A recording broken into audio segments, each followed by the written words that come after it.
आशीर्वाद दिलाय तुम्हाला की मोक्ष प्राप्त करणं सगळ्यात इझी आहे इकडे. देवाचं नाव आणि त्या देवाच्या वायफाय बरोबर ना कनेक्ट राहायचंय आपल्याला. ओके, कसं राहायचंय कनेक्ट? नाम जाप करा तुम्ही, निगेटिव्हिटी मनामध्ये आणू नका.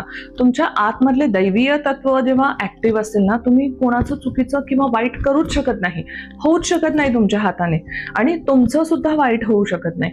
जे काही होणार तुमचे कर्म असतील है ना, तर हे वाईट होणं लिहिलेलं असेल तरी त्या गोष्टी अशा फक्त टच करून तुम्हाला पुढे निघून जातील. ओके, आणि ह्याचा सगळ्यात मोठा फायदा म्हणजे आपल्याला माहिती नाहीये आपली मृत्यू कधी येणार आहे. ठीक आहे, तर ज्या वेळेला आपण येईल आपण शुद्ध असो, पवित्र असो, आणि देव आपल्याला ऍक्सेप्ट करतील. कारण देवाला पण ना आपल्याला तिथपर्यंत नाही घेऊन जायचंय.